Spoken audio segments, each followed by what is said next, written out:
Coming up on the Threat Status Podcast, we talk to Andrew Hallman, former Deputy Director for Digital Innovation at the CIA, about data, cyber attacks, AI, threats to U.S. elections, and a lot more. And then we'll dive into new revelations from current intelligence officials about the role that Iran is playing in anti-Israel protests on college campuses. And we'll unpack the high-level NATO summit in Washington and take you behind the scenes of an exclusive interview we had with Polish President Andrzej Duda. Don't forget to go to WashingtonTimes.com and sign up for the daily Threat Status newsletter.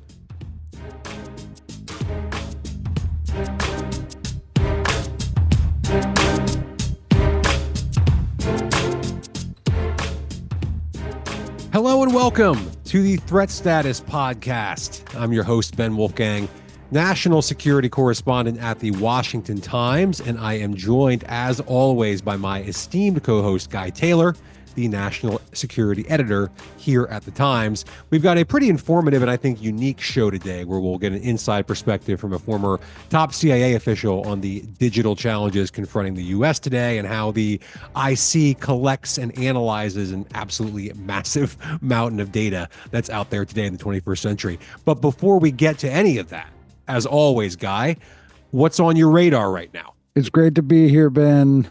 As always, it's a packed national security news cycle right now. A few things have stuck out to me, though. The first was a little reported statement by U.S. Director of National Intelligence Avril Haines that American intelligence has evidence at this point that Iranian intelligence officials have been secretly providing financial support to protesters at anti-Israel demonstrations that have erupted in the United States in recent months, and sometimes even posing as activists to stoke political discord inside the U.S. before the coming election.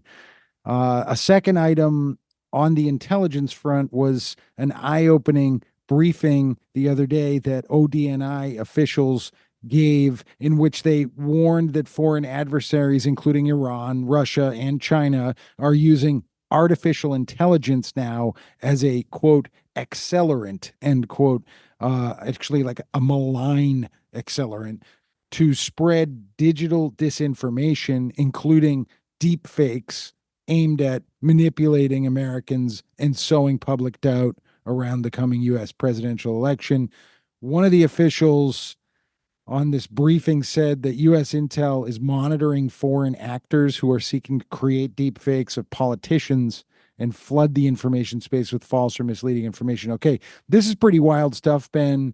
I think some listeners might say, well, obviously this is happening. But from where I sit, having closely covered the U.S. intelligence community as a journalist for decades now, it's unusual that the top spying apparatus in the executive branch would come out and hold a briefing on this with reporters like they did. And of course, it suggests there's a lot going on here that we don't know about or that's being kept classified, such as which specific foreign actors are being monitored. There are all kinds of implications here, Ben. How, for instance, does something like this intersect with the recent reauthorizing by Congress of the Foreign Intelligence Surveillance Act? One last thing, Ben, on a totally separate front, on the other side of the world, India's Narendra Modi made a trip to Russia in recent days to meet with Vladimir Putin and ink energy and other deals that give Putin some relief from Western sanctions imposed on Russia over its invasion of Ukraine. India is the world's largest democracy.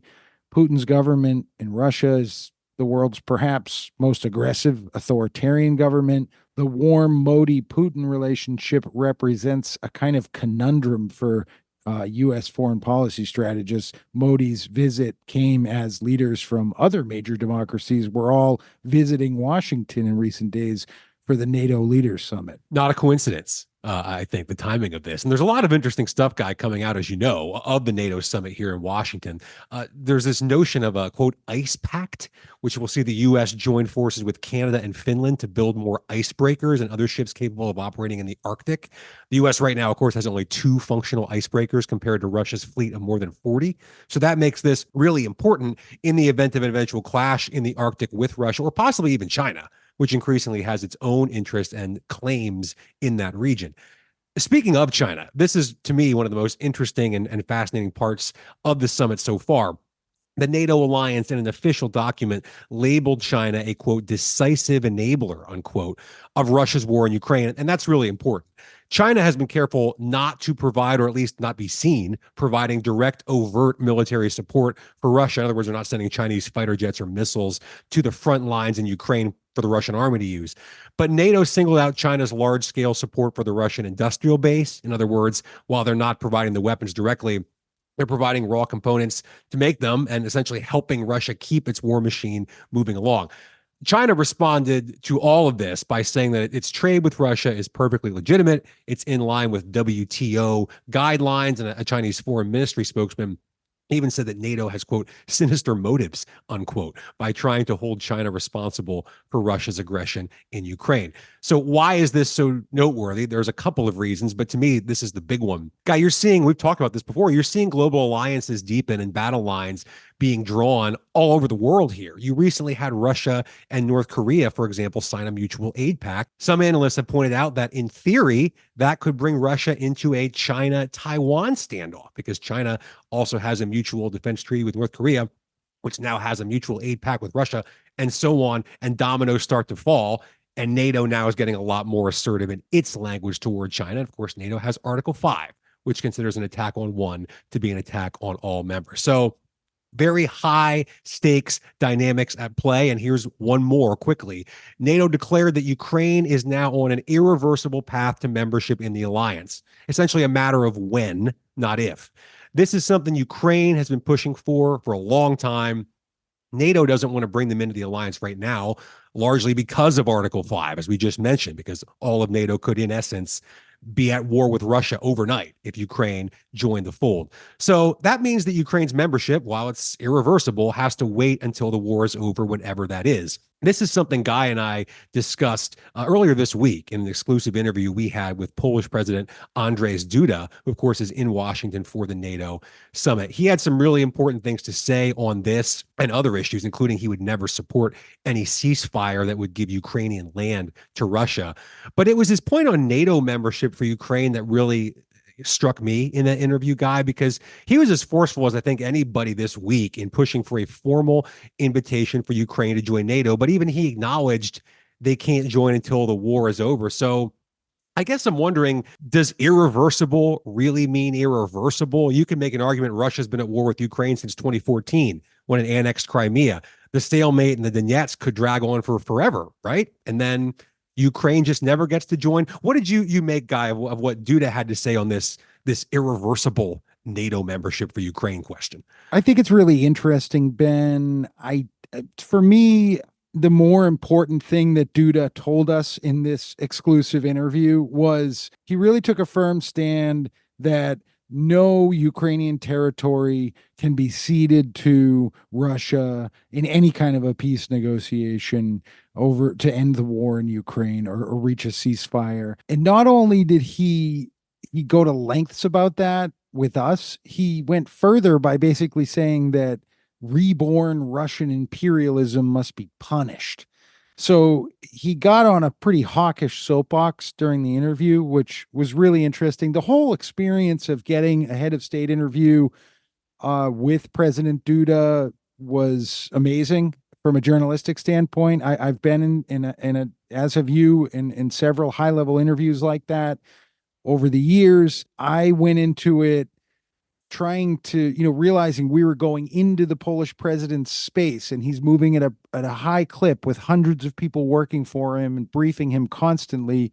And we slip in and our goal was to just get him to slow down and realize who we were, talk with us and make a couple of lucid points that were really coming from him. And I think he definitely did that. I encourage anybody to read it. It was also interesting where my source in the Polish government, who you also know, who helped us get this interview, told me to park my pickup truck in the red bus lane in front of the Polish embassy. And right as we were starting the interview, a staffer from the embassy, a Polish diplomat, came in and wanted to know who did anyone have a truck parked out front? So because they were about to tow it. This, of course, is a hilarious insider detail because I know that source is going to listen to this podcast and hopefully we'll have a good laugh about it. My truck ultimately was not towed, and the article came out, and it's got lots of stuff in it. We did ask some hard questions as well.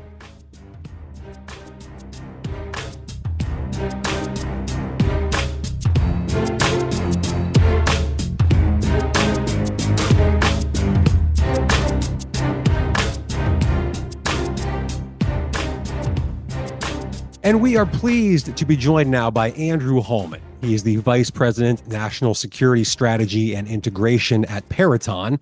And before that, he served in the intelligence community for more than 30 years, including, among other roles, as the CIA's Deputy Director for Digital Innovation. Andrew, it's a pleasure to have you here in the show. Thanks so much for joining us.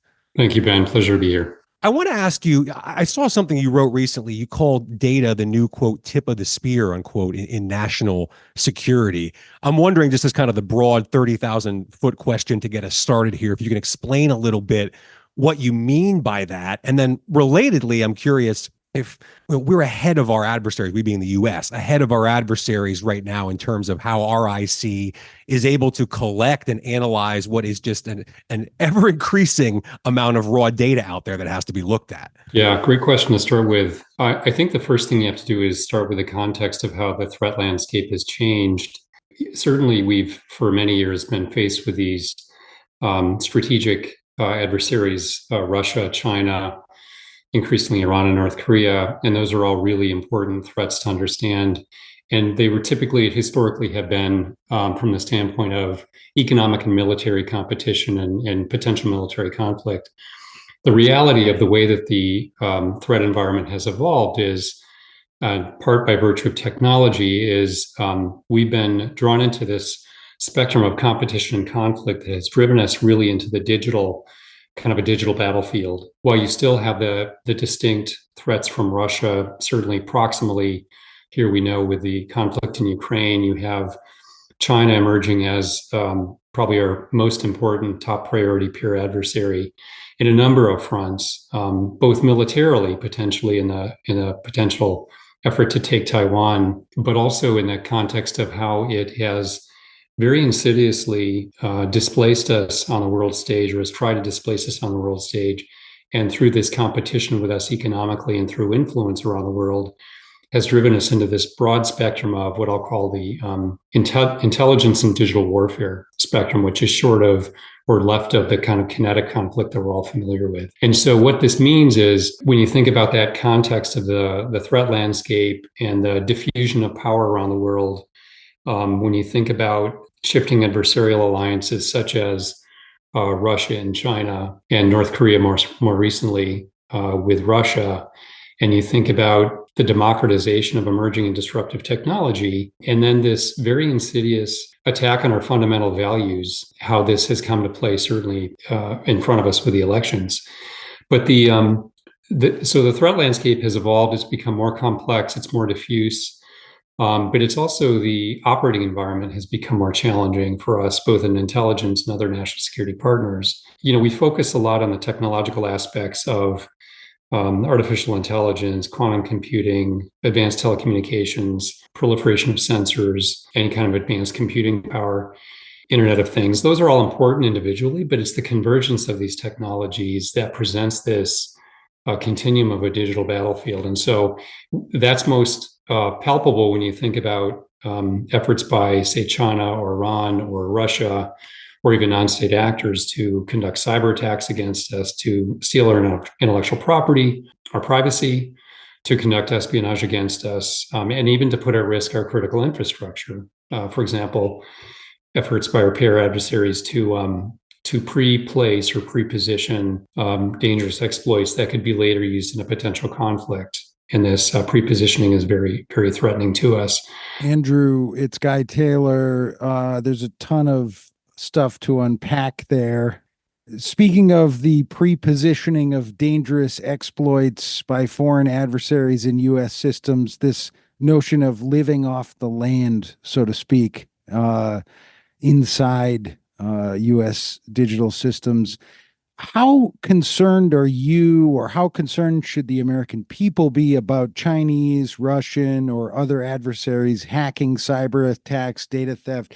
We see threats and warnings about this a lot from high-level intelligence officials in testimony on Capitol Hill in Washington. We just saw a couple of weeks ago that the Cybersecurity and Infrastructure Security Agency, CISA, revealed that it itself had been hacked, apparently by a China-linked group. What are your thoughts here in terms of measuring how prepared the U.S. is for the threat that actually is out there? Yeah, Guy, that's a great question. And I think the public should be very concerned because, one, not all the intelligence, of course, that we know has been revealed publicly, but I find that the most dangerous and insidious form of this cyber warfare is the prepositioning of exploits and what you call the lie in wait. I call it, or the living off land, I call it the lie in wait scenario where it's this, again, pervasive and insidious infection of our systems where we may not detect them right away. Now, certainly it's led to a growth of hunt operations by CISA and others. But the fact that CISA has been hacked, any national security partner has been hacked, I think, again, is representation of this, as this is now the battlefield. This is the front in our conflict. And it's the gray zone of warfare that we are living in now. And so we should probably expect more of this. And this, again, points to the imperative of having resiliency within our government. Resilient government and even resilient private sector is paramount. I was a commissioner on the Cyber Solarium Commission in 2019, 2020. One of the things that we stressed was the importance of understanding that the private sector is really the front and kind of the most exposed when it comes to cybersecurity, and therefore is also then part of the solution. But I think we just have to be used to the fact that we're going to be attacked. Some of our most sensitive systems will be attacked, and we have to have the resiliency. But then also we have to be defending forward, and not simply be in a defensive posture, but to be taking the fight directly to our adversaries. Because the reality is, as you know, and I think our listeners know, is we don't have a stable deterrent situation here when it comes to cyber. We don't have acceptable norms of behavior internationally. So we're in this unstable period. And that unstable period means we have to establish some deterrence. And I firmly believe, and I made this point to the commission, that this defending forward concept is really important. And so you've heard, references even to the D&I most recently in May, referring to our work with Cybercom and others. Implicitly, we have to be offensively postured as well as defensively. Let's talk about that a little bit. I'm glad you mentioned that, this idea of defending forward. I'm always interested in this concept because we, as the United States of America, aren't trying to do the same kinds of things that a lot of our adversaries are. We're not trying to necessarily steal people's data for nefarious purposes or disrupt water systems for the middle class or steal people's credit card information or their intellectual property. We, on the whole, don't do those things. They do. So in terms of defending forward offensive cyber operations using data to take the fight to our enemies, how do we do it, and sort of why do we do it? And I am often asked about this, and people say, well, how can you be so enraged and outraged by our adversaries' offensive operations when the U.S. is also an offender in this space? And I say, every day, all day, I can square that circle, because the values that we represent and what we are trying to promote are universally, I would argue, and I think many Americans would argue, universally rights. And so what we don't, as you note, is we don't go out there to undercut the values that we think are universal. We go out there to defend and to disrupt the ability of others to threaten the values on which this country was founded. So I do think there's no moral equivalency here between us and our adversaries. I do believe we're on the right on this, and we're put in this situation. I mean, I firmly believe that they have compelled us to be combatants on this digital battlefield, and so we should be the best at what we can be. Andrew, let me ask you a little bit about AI. There's this very fluid conversation about AI among lots of political types, professionals who are not among the technology elite that actually know how to make the circuits inside a cell phone that could use AI, perhaps. But How do you see artificial intelligence changing how U.S. intelligence agencies operate, and specifically in the information sphere, monitoring social media activity, monitoring websites in hundreds of languages, for instance? And any thoughts you have on AI at this kind of hot moment in the AI debate? I'll start by saying I think a lot of the narrative that's out there has been too, let's say, on the dangers of AI as opposed to the enabling effects of AI. And it's not to say we shouldn't be responsible and ethical. We should, but I really think we need to turn the narrative around to what does AI do for us, both as consumers, but then also as national security professionals. And so AI is really a game changer for intelligence. And I'll start just with the collection aspect. I mean, the assistance that AI provides when it comes to identifying targets and objects of interest in a wealth of information is critical, as well as the tipping and queuing of multimodal sensors to optimize how we actually collect against a particular target. In some cases, it may be all the sensors. And doing that with speed. Again, getting back to that speed imperative that I talked about earlier. From an analytic perspective, it's really essential because we've gone so far from an era of information scarcity to an area of information abundance that now the challenge is we can't keep up with the volume and velocity of the data that's coming at us. That's a good problem to have. But the challenge then is how do you deal with the volume alone and find meaning and insight in that data at speed, again, to be more faster than our adversaries.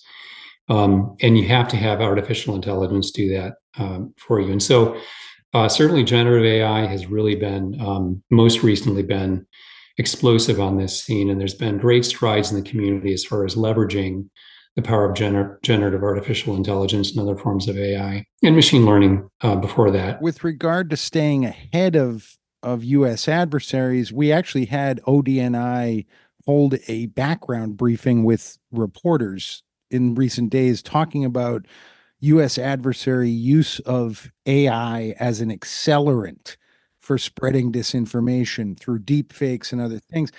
Again, the finger was pointed at China, Russia, Iran, usual suspects, but there is evidence out there that the Chinese government did that in the recent Taiwanese elections. Perhaps there that in the recent Indian elections, there were examples of it. And there's a lot of debate about whether it's already happening here with the coming U.S. election.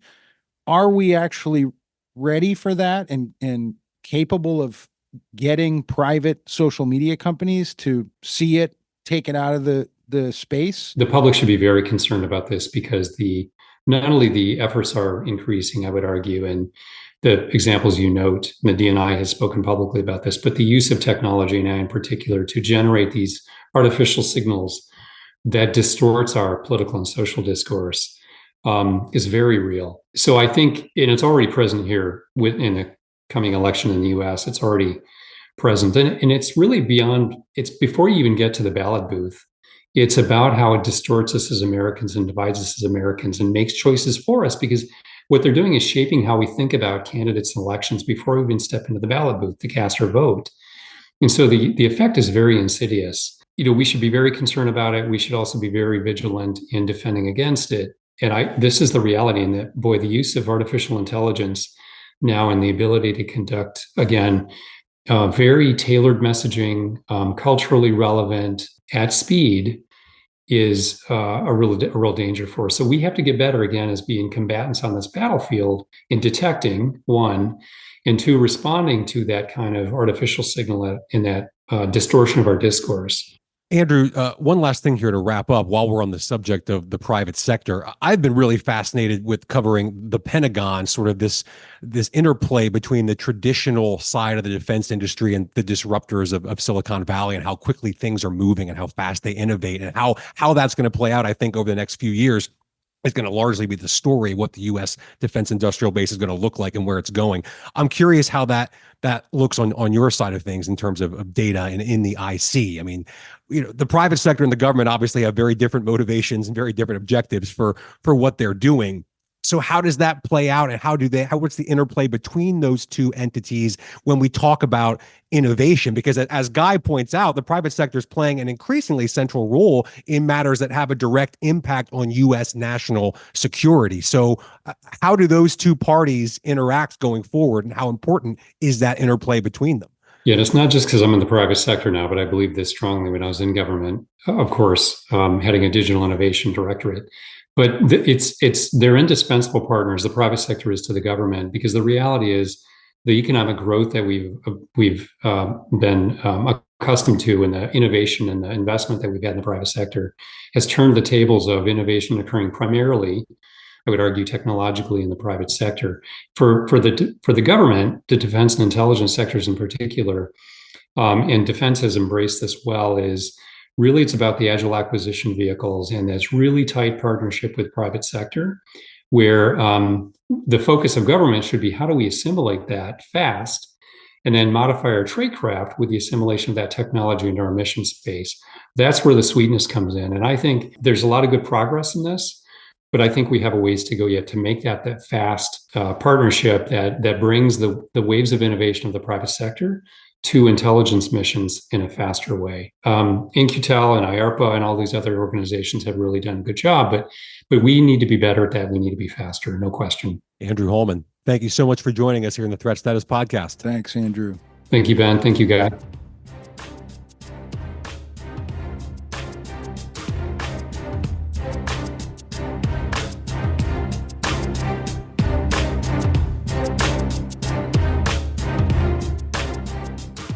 And it is time now for Threat of the Week, our weekly segment here on the show where Guy and I each identify a threat that we think is affecting U.S. national security right now, this week, as you all are listening to the show. And Guy, my threat of the week is age. And before everyone thinks, oh, here's just another reporter piling on Joe Biden because of his presidential debate performance a few weeks ago, that's not where I'm going with this. I'm focused on age as a threat this week because a lot of the key decision makers right now in world affairs are getting old. And as they get old, I wonder how much they start thinking about their own legacy, how they're going to be remembered, and how they want to exit public life. Joe Biden's 81. Russian President Putin is 71. Xi Jinping's also 71. Israeli Prime Minister Netanyahu's 74. I was surprised when I looked that up earlier today. Now, this isn't true across the board, of course. The new Prime Minister of the UK is 61. Emmanuel Macron is 46. Justin Trudeau of Canada is 52. Kim Jong-un is only 40. But in Biden's case, he's 81. He's dedicated most of his public life to government service. He was elected to the Senate in 1972. Does he want his final act in politics to be getting pushed out in an ugly, messy way by his own party because they think he's a confused old man who's going to lose in a landslide? No. I suspect he wants to be remembered in his mind as the guy who saved democracy, American democracy, from Donald Trump twice. Earlier this month, Vladimir Putin told a Russian journalist that the war in Ukraine is, quote, about our destiny, a matter of life and death, unquote. Does Putin want his final act in public life to be permanently putting a piece of Ukraine back under Russian control? I think he does. Does Xi Jinping see it as part of his legacy to be the man who reunified Taiwan with communist China? I think that he might. So it's a fact of life, Guy, that as you get older, you start thinking about these things. What have I done? What do people think of me? Am I as successful as I should have been? And am I at peace with what I've accomplished? But look, that's as natural and as human as it gets. At the same time, I wonder if sometimes it might be a threat because it's influencing some very, very serious world-altering decisions right now being made by quite literally the most powerful people in the world. Interesting analysis, Ben. I will point out that for the record, President Duda of Poland that we were talking about, I believe he is 52 years old. My threat of the week centers on the death of children, either by collateral damage or directly from missiles and bombs fired by major militaries. The two most prominent examples of this we're seeing around the human species right now are in Gaza and in Ukraine. Regardless of your politics on the Israel-Hamas war, the reality is that Palestinian children are dying in Gaza. It's horrific. And then there's the Russian military's attacks on civilians in Ukraine. Russian forces in recent days pounded Ukraine's largest hospital with missiles. At a minimum, that attack complicates treatment of children in Ukraine who have cancer. How did it come to be that children dying from conventional military strikes carried out by major nations is somehow acceptable? It's not. It's horrific, Ben, and it's my threat of the week. Yeah, it's tragic to see, especially when you videos and pictures coming out of some of these war zones. It's difficult to look at sometimes. We'll keep an eye on it, that's for sure. Thank you all so much for listening again this week. Thanks to Andrew Hallman for joining us here on the show for a very timely discussion. Thank you, Guy. Thank all of you for listening, and please go ahead, hit that subscribe button, share with all of your friends, and we will be back next week on the Threat Status Podcast.